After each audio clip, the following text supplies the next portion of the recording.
Hello friends, I am the anti-terrorist. I've received a few emails already which I'm very grateful for, and thank you for your responses to my video. But I had one email in particular that piqued my interest. It was from British Slave asking me whether I had any animosity towards the police at all, and whether I felt that they should be considered the enemy.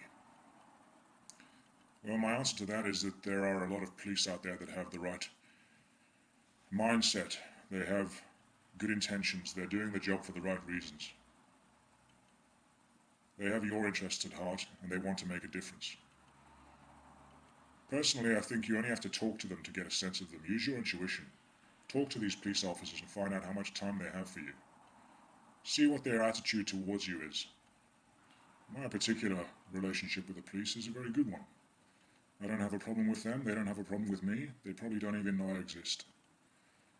However, obviously when I'm asking them questions, I don't wear this mask, I'm just a regular member of the public, and they get a little bit uncomfortable. And I wouldn't say that I was a particularly threatening individual. In fact, I like to think I present a very passive and a very gentle demeanor.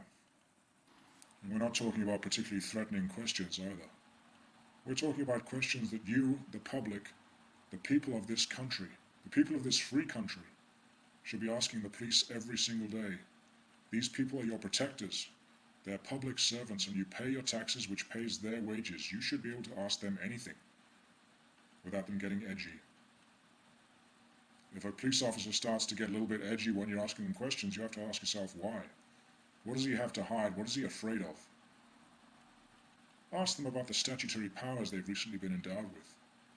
Ask them about the fact that they can arrest anyone at any point under the Terrorism Act. Ask them about 7/7 in London. Ask them about 9/11. Ask them about the 9/11 truth movement and see what they know about that. Ask them if they know that there is a theory that 7/7 in London was an inside job. See what they say about that. The majority of these people have no clue what you're talking about. All they have is the information they're given. These peacekeepers, these protectors, operate within a very closely knit community. It's a closed loop, a closed circuit of information. They have no idea what you're talking about. If you were to infer that 7/7 in London was an inside job, they would look at you like you were a crazed lunatic and possibly even call for backup.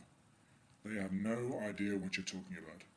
And so, despite the numerous examples of police brutality you'll find on the alternative media, some policeman using his truncheon a little liberally, or throwing his weight around, or perhaps moving a protester a little too aggressively, I would put it to you that these people are integrally good people. Most of them are good people. And they deserve to be trusted, and they deserve to be respected because they're doing a difficult job. However, on the other hand, their ignorance means they could be incredibly dangerous to you, because they do exactly as they're told.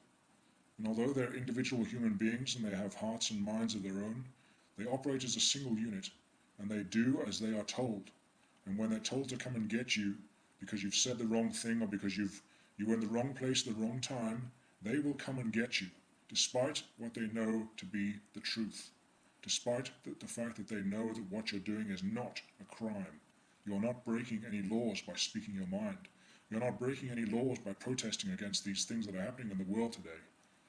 But they will come and get you, and they will put you in handcuffs and put you in a cell because they believe they're doing the right thing. So these police officers are good people.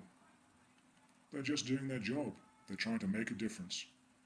But they're following orders, and they're coming to get you. So how can you protect yourself against that eventuality? You can educate them. Go up to any police officer in the country and give them a note with some links on it. Give them a link to Alex Jones. Let them listen to him for a couple of hours. That should sort them out. Give them a link to Ms. V, to Brian Gerrish, to Loose Change 2nd edition.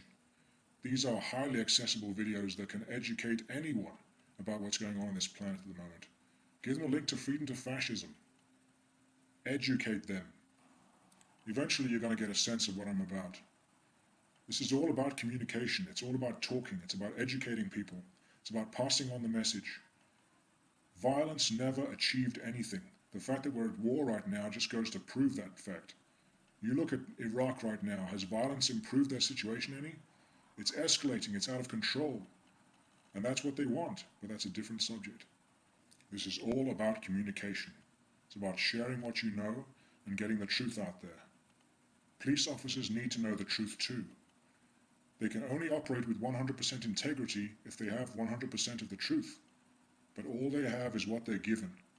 You give them the rest. Educate them. So I have some new links for you to look up. Do some research on Russell Perisky. They'll all be down here at the bottom of the screen. Russell Perisky, Robert Menard, Irene Mouse Gravenhorst, Mary Elizabeth Croft. These people need looking into. They will provide you with a lot of freedom. These people have been looking into their subject matter for a long time now and are experts at it. And there is some fantastic information in their documents and in their videos. Thanks for listening.